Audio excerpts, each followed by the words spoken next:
नाम है दोस्तों बीएससी लिमिटेड। अब दोस्तों कल के दिन की बात करें तो बीएससी हो गई, एंजल वन हो गई, ये सारी कंपनी ज़बरदस्त आपको पिटती हुई दिखी थी।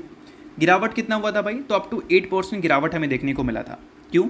क्योंकि सेबी के जो चीफ हैं उनकी तरफ से स्टेटमेंट सुनने को मिला था कि इक्विटी डेरिवेटिव के जो टेन्योर हैं उसको वो बढ़ाने वाले हैं। इस चीज़ को लेकर सोर्स के ज़रिए रिपोर्ट भी आया था, आपने पढ़ा ही था उस चीज़ के बारे में। उसी वजह से बीच में आपको एंजल वन बीएससी में गिरावट देखने को मिला था। बट जब इसका क्लैरिफिकेशन मांगा गया था सेबी के चीफ की तरफ से, तो क्लैरिफिकेशन में उसने क्लियर डिनाई कर दिया था कि नहीं ऐसा हम कुछ नहीं सोच रहे हैं। तो उसके बाद हमें रिकवरी देखने को मिल गई थी। बट ये चीज़ जब उनके मुंह से ही सुनने को मिल गया कि हाँ हम ऐसा सोच रहे हैं, तो इस वजह से क्या है कि बीएससी एंजल वन कल के दिन आपको ज़बरदस्त अचानक से पिटती हुई दिख गई। तो अल्टीमेटली कोई भी कंपनी कोई न्यूज़ की वजह से जब गिरती है तो इसका मतलब ये है कि वो न्यूज़ कंपनी के बिजनेस को डैमेज कर सकता है। अब ऐसा नहीं कि कंपनी का बिजनेस खत्म हो जाना है, ऐसा नहीं है। कंपनी के बिजनेस को डैमेज होगा, यानी कि पहले के मुकाबले कंपनी आगे चलकर जो अपने रेवेन्यू रिपोर्ट करेगी वो उतना ज़्यादा स्मूथ वे में नहीं दिखा पाएगी, उसमें थोड़ी सी कंपनी को प्रॉब्लम्स हमें देखने को मिलेगा। ठीक है, तो एग्जैक्ट कितना प्रॉब्लम हमें देखने को मिलेगा उस चीज़ को एक एनालिस्ट ने मेंशन किया है। अब देखो दोस्तों, बताया गया है दिनेश ठक्कर की तरफ से कि एंजल वन की अगर हम बात करें,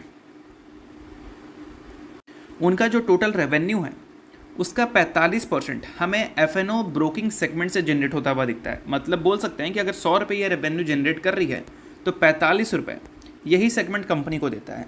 और इस सेगमेंट में मान लो अगर कोई प्रॉब्लम्स आ जाए तो उस केस में क्या है कि ये जो 45 रुपये जनरेट कंपनी पहले कर लेती थी आसानी से, वो नहीं कर पाएगी। वो हो सकता है 30 रुपये करे, हो सकता है 20 रुपये करे। तो अल्टीमेटली क्या है कि 100 की जगह हो सकता है कंपनी 80 रुपये का रेवेन्यू रिपोर्ट कर दे, या 90 रुपये का कर दे, या फिर हो सकता है 70 रुपये का कर दे।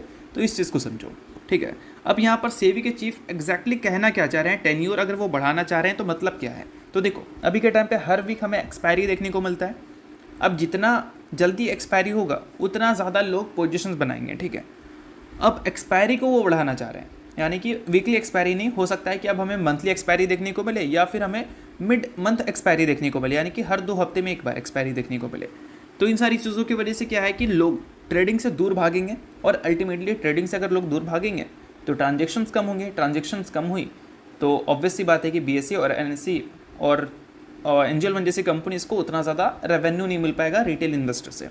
तो इसका बेसिकली मतलब ये है कि रिटेल इन्वेस्टर्स को एफएनओ सेगमेंट से दूर रखना सेबी चाह रही है, और वो उनका प्लानिंग काफ़ी पहले से ही हमें देखने को मिल रहा है। ठीक है, अब देखो दोस्तों, यहाँ पर ये भी बताया गया है राजेश बहेटी की तरफ से कि कौन सी कंपनी को कितना डैमेज होगा अगर ये चीज़ें हमें देखने को मिलती हैं। तो सो देखो यहाँ पर मेंशन किया गया है कि 85% जो रेवेन्यू है डिस्काउंट ब्रोकर हो गई, एक्सचेंज हो गई, इसका जो है वो डेरिवेटिव सेगमेंट से ही जनरेट होता है। अगर ये सारी चीज़ें अप्लाई हो जाती हैं तो अगर हम बात करें एनएससी की तो 35 से 40% वो डैमेज फेस करेगी अपने रेवेन्यू में। अगर हम बीएससी की बात करें तो 50 से 60% उनका टॉप लाइन डैमेज होगा। उसके अलावा जब फुल सर्विस ब्रोकर की बात हम करते हैं तो उसका जो रेवेन्यू डैमेज है वो 10 से 15% दिखेगा।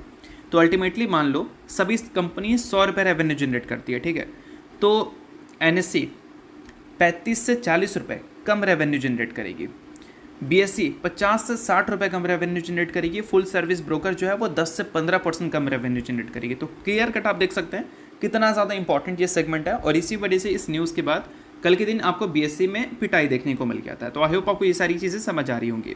उसके अलावा दोस्तों अगला जो क्वार्टर है वो भी इंपॉर्टेंट है बीएससी के लिए, क्योंकि 1 सितंबर से एक्सपायरी हमें बदलती हुई भी देखने को मिलेगी। ये भी आपको पता होना चाहिए। अभी बीएससी की जो एक्सपायरी है वो हमें ट्यूसडे के दिन देखने को मिलता है, बट 1 सितंबर से एक्सपायरी जो है वो थर्सडे के दिन हो जाएगा, और ट्यूसडे के दिन एनएससी की एक्सपायरी हमें देखने को मिलेगी। तो जिसका एक्सपायरी पहले होता है उसको बड़े वॉल्यूम्स मिलते हैं, और बड़े वॉल्यूम्स का मतलब बड़े ट्रांजेक्शन्स, और बड़े ट्रांजेक्शन्स का मतलब बड़े रेवेन्यू।